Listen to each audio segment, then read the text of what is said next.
રજૂઆત ભવિષ્ય દર્શન કાર્યક્રમમાં હું શાસ્ત્રી મુકુંદ પંડ્યા આપ સર્વ દર્શક મિત્રોનું હાર્દિક સ્વાગત કરું છું। દર્શક મિત્રો, આજે નાળિયેરી પૂનમ એટલે કે રક્ષાબંધનનો પવિત્ર પાવન તહેવાર બળેવનો આજે ખાસ કરીને તહેવાર છે। તો આપ સર્વ દર્શક મિત્રોને બળેવની, નાળિયેરી પૂનમની અને રક્ષાબંધનની ઘણી બધી શુભકામનાઓ। આ તહેવારની અંદર તમારા ઘરની અંદર સુખ સમૃદ્ધિ રહે, તમારી મનોકામનાઓ પૂર્ણ થાય ને સદાયને માટે ભગવાન સિદ્ધિ વિનાયક તમારું કલ્યાણ કરે એવી ભગવાનના ચરણોની અંદર પ્રાર્થના સાથે કરીએ કાર્યક્રમની શરૂઆત। લઈએ આજનું પંચાંગ। દર્શક મિત્રો, આજના પંચાંગની જો વાત કરવામાં આવે તો આજે તારીખ 9/8/2025 અને શનિવારનો આજે દિવસ બની રહ્યો છે શ્રાવણ માસ શુક્લ પક્ષ અને એની આજે પૂર્ણિમા કહેતા પૂનમની તિથિ બપોરે 1:24 સુધી છે। ત્યારબાદ પ્રતિપદા કહેતા એકમની તિથિનો પ્રારંભ થશે। આજે શ્રવણ નામનું નક્ષત્ર રહેશે, સૌભાગ્ય નામનો યોગ રહેશે, બવ નામનું કરણ રહેશે। 12 રાશિઓનું ભવિષ્ય કથન જેના આધાર ઉપર કહેવામાં આવશે એવું ચંદ્રમાનું ભ્રમણ આજના દિવસની અંદર મકર રાશિની અંદર રહેશે। એટલે આજે જે કોઈ પણ બાળકોનો જન્મ થશે તેમની રાશિ મકર રહેશે, જેના અક્ષર ખ અને જ રહેશે। તો આજે જન્મનાર બાળકોનું ભવિષ્ય સુંદર, સુખમય, આનંદમય, હર્ષમય, લાભમય રહે તેવી શુભકામના સાથે જય ગણેશ। દર્શક મિત્રો, આજે આપણે વાત કરી રહ્યા છીએ ખાસ કરીને રક્ષાબંધનના પવિત્ર પાવન તહેવારની। દર્શક મિત્રો, આજે રક્ષાબંધનનો તહેવાર છે। આજે શ્રાવણ મહિનાના શુક્લ પક્ષની પૂર્ણિમા છે અને આ પૂર્ણિમાને ઘણી જગ્યાએ નાળિયેરી પૂનમ તરીકે ઓળખવામાં આવે છે, ઘણી જગ્યાએ બળેવના તહેવાર તરીકે ઉજવવામાં આવે છે અને ઘણી બધી જગ્યાએ રક્ષાબંધનના પવિત્ર પાવન તહેવાર તરીકે આપણે ઉજવીએ છીએ। દર્શક મિત્રો, આજના દિવસની અંદર રક્ષાસૂત્ર બાંધી, આજના દિવસની અંદર રાખડી બાંધી અને ખાસ રક્ષા માટેનું એક વચન આપણે લેતા હોઈએ છીએ અને એટલા માટે આ તહેવારને રક્ષાબંધન તરીકે પણ ઓળખવામાં આવે છે। દર્શક મિત્રો, આજનો આ તહેવાર જેની અંદર ભૂદેવો એટલે કે બ્રાહ્મણો આજે ખાસ કરીને જનોઈ બદલાવતા હોય છે। આમ તો અલગ અલગ વર્ણની અંદર જનોઈનું વિશેષ પ્રકારનું મહત્વ છે અને આજના દિવસની અંદર યજુર્વેદીય લોકો, જે લોકોનો શુક્લ યજુર્વેદ છે, એ લોકો આજના દિવસે યજ્ઞોપવિત છે એ પોતે બદલાવતા હોય છે, ચેન્જ કરતા હોય છે। જ્યારે સામવેદી છે એ ભાદરવા મહિનાની અંદર એ પોતે જનોઈને ચેન્જ કરતા હોય છે। તો સ્વાભાવિક રીતે દર્શક મિત્રો, આજનો દિવસ એ ઉત્તમ ગણવામાં આવે છે, કારણ કે આજના દિવસની અંદર એવું કહી શકાય કે આજે જનોઈ બદલાવવા માટેનું પણ શુભ મુહૂર્ત છે। બપોરે 2 વાગ્યા સુધીની અંદર તમે જનોઈને બદલો તો વિશેષતઃ તમને સારો લાભ મળતો જણાય છે। જનોઈ બદલાવવા માટેનું સારું મુહૂર્ત સવારે 7:57 થી 8:27 સુધીનું છે, ત્યારે ગુરુની હોરા છે। આ ગુરુની હોરાની અંદર જો તમે યજ્ઞોપવિત બદલાવશો તો અવશ્ય વિશેષતઃ તમને લાભ મળે। ત્યારબાદ બીજું મુહૂર્ત છે બપોરે 12:32 થી 12:56 સુધી, જે વિજય મુહૂર્ત તરીકે ઓળખવામાં આવે છે। આની અંદર પણ જો તમે યજ્ઞોપવિતને બદલાવો તો વિશેષતઃ તમને લાભ મળી શકે। આમ તો એવું કહેવાય છે કે અમૃત મુહૂર્ત સવારે 7:24 થી 8:28 સુધી છે, ગુરુની હોરા 7:56 થી 8:27 સુધી છે, મંગળની હોરા 8:28 થી 9:32 સુધી છે અને જ્યારે વિજય મુહૂર્ત છે એ બપોરે 12:32 થી 12:56 સુધી છે। એટલે કે આ સમયગાળાની અંદર તમે જો યજ્ઞોપવિત છે એ બદલાવો તો વિશેષતઃ તમને સારો લાભ મળી શકે।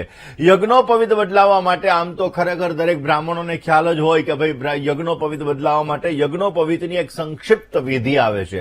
આ સંક્ષિપ્ત વિધિ કરી જેની અંદર ખાસ કરીને તમે સુંદર મજાના વસ્ત્રોને ધારણ કરી આસન ઉપર બિરાજમાન થઈ 3 વખત આચમન કરી અને ગાયત્રી મંત્ર અને આ ખાસ જનોઈની અંદર અલગ અલગ તંતુઓના દેવતાઓનું આહ્વાન કરી અને ત્યારબાદ જ્યારે આપણે જનોઈ બદલાવીએ છીએ, યજ્ઞોપવિતમ પરમમ પવિત્રમ પ્રજાપતિર્યત સહજમ પુરસ્તાત આયુષ્યમ અગ્ન્યમ પ્રતિમુંચ શુભ્રમ યજ્ઞોપવિતમ બલમસ્તુ તેજઃ। અને ત્યારબાદ આ યજ્ઞોપવિતને જ્યારે આપણે ભગવાન સૂર્ય નારાયણની સામે ધારણ કરીએ છીએ તો એ યજ્ઞોપવિત કે જેની અંદર નવભિસ્તંતુભિર્યુક્તમ ત્રિગુણમ દેવતામયમ એટલે કે જે 9 તાતણાના એક તાતણા તાતણાવાળી બનેલી આ જનોય કે જેની અંદર બ્રહ્મા વિષ્ણુ અને મહેશનો પણ વાસ રહેલો છે ને એ 9 તાતણા દ્વારા જીવનની અંદર સમૃદ્ધિનું વરદાન મેળવી શકાય છે. ખાસ કરીને મનને એકાગ્ર રાખી અને કાર્યને કરી શકાય એટલા માટે આ યજ્ઞો પવિત્રનું પણ વિશેષ મહત્વ છે. વાત રક્ષાબંધનની કરીએ છીએ. દર્શક મિત્રો, રક્ષાબંધનનો પવિત્ર પાવન તહેવાર. આજના દિવસની અંદર બહેનો પોતાના ભાઈને રાખડી બાંધતી હોય છે અને આ રાખડી બાંધી અને જીવનની અંદર લાભ મેળવી શકાય. આમ તો દર્શક મિત્રો, રક્ષા સૂત્ર કોઈ પણ વ્યક્તિ બાંધી શકે, કારણ કે ઇન્દ્રાણીએ ઇન્દ્રને પણ રાખડી બાંધેલી હતી. ઇન્દ્રાણીએ ઇન્દ્રને રક્ષાસૂત્ર બાંધ્યું હતું અને એ રક્ષાસૂત્રની અંદર એ ઇન્દ્ર રાજાની રક્ષા થાય એના માટે ખાસ કરીને આ રાખડી બાંધી હતી. દર્શક મિત્રો, જે કોઈ વ્યક્તિને ભાઈ ન હોય આવા વ્યક્તિઓ ભગવાન સાંબ સદાશિવ, ભગવાન ભોળિયાનાથને રાખડી બાંધી શકે, બાલકૃષ્ણને રાખડી બાંધી શકે, હનુમાનજી મહારાજને રાખડી બાંધી શકે, અરે પ્રભુ શ્રી રામને રાખડી બાંધી શકે, વિષ્ણુ ભગવાનના કોઈ પણ અવતારને રાખડી બાંધી શકે, ગણેશજીને રાખડી બાંધી શકે અને આ ગણેશજીને રાખડી બાંધ્યા બાદ દરેક પ્રકારના વિઘ્નો દૂર થાય એ માટેની પ્રાર્થના પણ કરી શકાય છે. દર્શક મિત્રો, શાસ્ત્રોની અંદર પણ આ રક્ષાસૂત્રોનો વિશેષ માત્રામાં ઉલ્લેખ છે. રક્ષાબંધનનો તહેવાર માટે ઋગ્વેદની અંદર કીધેલું છે કે વ્યક્તિના જમણા હાથની અંદર જયારે રક્ષાસૂત્ર બાંધવામાં આવે છે ત્યારે વ્યક્તિની રક્ષા થાય છે અને વ્યક્તિના દરેક કાર્યો સિદ્ધ થાય છે. મહાભારતની અંદર પણ શ્રી કૃષ્ણએ શિશુપાલને સુદર્શન ચક્રથી જયારે મારી નાખ્યા અને કૃષ્ણ ભગવાનની આંગળી જયારે કપાણી હતી તો એ આંગળીની અંદર ખાસ જે વહેતું લોહી જોઈ અને દ્રૌપદીએ પોતાના સાડીનો છેડો છે એના દ્વારા એ કૃષ્ણ ભગવાનની આંગળીની મલમપટ્ટી કરી હતી. એટલા માટે એના ચીર પૂર્યા હતા અને એટલા માટે દર્શક મિત્રો, વિશેષતઃ આનું વિશેષ મહત્વ છે. દર્શક મિત્રો, વૈદિક કાળથી લઈ અને આજ દિવસ સુધીની અંદર વિશેષ રક્ષાબંધનનું મહત્વ છે અને આ રક્ષાબંધનની અંદર ખાસ રક્ષાસૂત્રની અંદર જ્યારે ગુરુ પરંપરા ચાલી આવતી હતી ત્યારે ઋષિ અને શિષ્ય એટલે કે ગુરુ અને શિષ્ય આ લોકો પણ રક્ષાસૂત્ર બાંધતા હતા અને એ રક્ષાસૂત્ર બાંધી અને એ પોતાના જે ગુરુ હોય છે, ગુરુ છે એ શિષ્યની રક્ષા કરે એવા વિશેષતઃ લાભ મેળવી શકે એટલા માટે દર્શક મિત્રો, વિશેષ આ ઉત્સવનું વિશેષ માત્રામાં મહત્વ છે. દર્શક મિત્રો, એવું કહેવાય છે કે રાજા અને પુરોહિત જે પોતાના બ્રાહ્મણ હોય એ પોતાના જે પોતાના ગોર મહારાજ હોય પોતાના યજમાનોને પણ રાખડી બાંધતા કે જેથી એ યજમાનોના ઘરની અંદર સુખ સમૃદ્ધિ રહે, યજમાનોના ઘરની અંદર લાભ મળે અને એ યજમાન છે એના જીવનની અંદર સુંદર મજાનો લાભ પ્રાપ્ત થઈ શકે એ માટે બ્રાહ્મણો પોતાના યજમાનોને પણ રાખડી બાંધતા. જ્યારે રાજા મહારાજાઓ પોતે યુદ્ધ કરવા માટે જતા ત્યારે પુરોહિત છે આવી અને રક્ષાસૂત્ર બાંધતા અને એનો વિજય થાય એ માટેની પ્રભુ પાસે પ્રાર્થના કરતા. એટલા માટે તો કીધું કે યેન બધ્ધો બલિરાજા દાનવેન્દ્રો મહાબલ યેન ત્વામ બધનામી રક્ષય માચલ માચલ. કોઈ પણ મંદિરના પૂજારી હોય એ પણ યજમાનને રાખડી બાંધતા. કેમ? કારણ કે યજમાનના ઘરની અંદર સુખ સમૃદ્ધિ મળે, એની દરેક ઈચ્છાઓ પરિપૂર્ણ થાય એ માટે સુંદર મજાનો લાભ મેળવી શકાય છે. દર્શક મિત્રો, ખાસ કરીને જોવા જઈએ કે આપણા જે રક્ષાબંધનનો પવિત્ર પાવન તહેવાર છે, આવો પવિત્ર પાવન તહેવારની અંદર અલગ અલગ પરંપરાઓ, કારણ કે વિશ્વના બધા દેશોની અંદર આ આપણો રક્ષાબંધનનો તહેવાર જેવી પરંપરાઓ પ્રચલિત છે. ભાઈ બહેન, પરિવારના મિત્રો સાથેનો પ્રેમ, આ બધી વસ્તુઓ ક્યાંક ને ક્યાંક એના રક્ષણ માટેની પરંપરાઓ અલગ અલગ દેશની અંદર અલગ અલગ નામની અંદર કરવામાં આવે છે. હા, ત્યાં રાખડી નથી બાંધતા, પરંતુ એ લોકો રક્ષાસૂત્ર ખાઈ શકાય અથવા તો એવું કહી શકાય કે રક્ષા કરવા માટેનું વચન એ પણ ખાસ કરીને કરતા હોય છે, જેની અંદર અમેરિકા અને કેનેડા જેવા દેશોની અંદર સ્પિલિંગ ડે તરીકે ઓળખવામાં આવતું હોય છે. જ્યારે જનોઈ છે પૂર્ણિમાની દિવસે એટલે કે શ્રાવણ મહિનાની પૂર્ણિમાને દિવસે બાંધવાની, ખાસ કરીને ધારણ કરવાની હોય અને એ બાંધતાની સાથે આપણા જીવનની અંદર વિશેષતઃ આપણે લાભ મેળવી શકતા હોય. જ્યારે ગ્રીસની અંદર કહી શકાય દર્શક મિત્રો, માર્ઝિગ બ્રેસલેટ તરીકે ખાસ કરીને 1 માર્ચના દિવસે આ તહેવાર ઉજવવામાં આવે છે. એટલે કે રક્ષાબંધન જે આપણે ઉજવીએ છીએ એવી જ રીતે ગ્રીસની અંદર માર્ટિસ બ્રેસલેટ તરીકે આ તહેવાર 1 માર્ચે ઉજવાય છે, જેની અંદર રક્ષા કરવા માટેનું એક વચન આપવામાં આવતું હોય.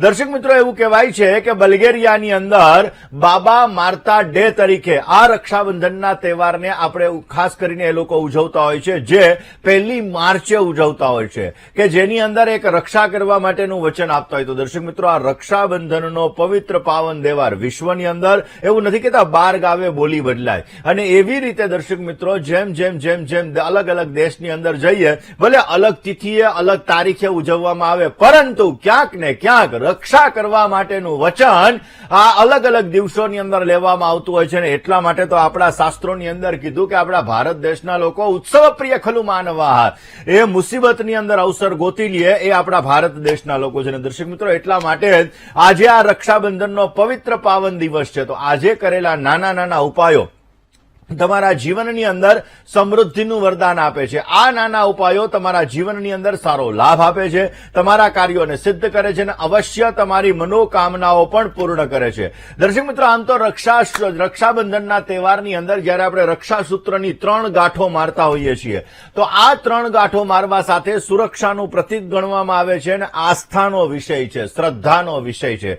શ્રદ્ધા હોય ત્યાં પુરાવાની જરૂર નથી. એટલા માટે દર્શક મિત્રો, આ શ્રદ્ધાનો વિષય છે અને આ શ્રદ્ધા દ્વારા આપણે આપણા જીવનની અંદર વિશેષ માત્રામાં લાભ મેળવી શકીએ છીએ. જ્યારે 3 ગાંઠ તમે મારો છો તો પહેલી ગાંઠ બ્રહ્માજીને અર્પણ કરવામાં આવે છે. જે ગાંઠ મારવાથી જે ભાઈ અને બહેન છે આ બંનેની બોડીની અંદર સકારાત્મક ઉર્જા પ્રાપ્ત થાય છે, જીવનની અંદર સકારાત્મકતા રહે છે અને સુંદર મજાનો લાભ મળે છે. જ્યારે બીજી ગાંઠ મારવામાં આવે છે અને એ ગાંઠ ભગવાન વિષ્ણુને અર્પણ છે. અને એટલા માટે ભગવાન વિષ્ણુને પાલન પોષણ કરનાર દેવ કીધેલા. અને એટલા માટે દર્શક મિત્રો, જ્યારે બેન બીજી ગાંઠ મારતી હોય છે ત્યારે જીવનની અંદર પોતાના ભાઈના જીવનની અંદર સંતુલિતતા પ્રાપ્ત થાય અને એના ભાઈની અંદર સ્થિરતા પ્રાપ્ત થાય એ માટેની પ્રાર્થના હોય છે. ત્રીજી જે ગાંઠ છે એ ભગવાન શંકરને અર્પણ છે, જેનાથી જીવનની અંદર જે ખોટી શક્તિઓ છે, કોઈની ખરાબ નજર છે, કોઈની કોઈ પણ પ્રકારની ખોટી સંગત છે, તો આ સંગતો દૂર થાય ને એના જીવનની અંદર સુંદર મજાનો લાભ મળી શકે એ માટે 3 ગાંઠ મારવાનું વિશેષ મહત્વ છે. ગઈકાલે મેં વાત કરી હતી કે કેવી રીતે તમારે તમારા ભાઈને રાખડી બાંધવી, કયા મોઢે બેસાડવા અને રાખડી બાંધતા સમયે કયા મંત્રનો જપ કરવો. મંત્ર આજે ફરીથી બોલી જાઉં છું, પછી આગળના નાના નાના ઉપાયો વિશે વાત કરીએ. યેન બધો બલિરાજા દાનવેન્દ્રો મહાબલ યેનત્વામ અપી બધનામી રક્ષઈ માચલ માચલ. આ મંત્રનો ખાસ કરીને વિશેષ માત્રામાં જપ કરીને તમે જ્યારે ભાઈના હાથની અંદર રાખડી બાંધો છો ત્યારે 3 ગાંઠ મારવી જરૂરી છે. રાખડી બાંધતા સમયે દિશાનું ધ્યાન રાખવું જરૂરી છે. હંમેશા ભાઈનું મોઢું પૂર્વ તરફ હોવું જોઈએ. ભાઈનું મોઢું પૂર્વ તરફ હોય, બેનનું મોઢું પશ્ચિમ તરફ હોય, એવી રીતે તમારે રાખડી બાંધવી જોઈએ. એનાથી તમારા ઘરની અંદર સકારાત્મકતા આવે છે, તમારા જીવનની અંદર પોઝિટિવિટી આવે છે. અને ત્યારબાદ જ્યારે તમે રાખડી બાંધો છો એ પહેલા તમારે તિલક કરવાનું હોય છે. તિલક કરી અક્ષત લગાડી અને પછી તમારે મીઠું મોઢું કરાવી રાખડી બાંધવાની આરતી ઉતારવાની હોય છે. આ વિધિ મેં ગઈકાલે કીધી હતી. હવે નાના નાના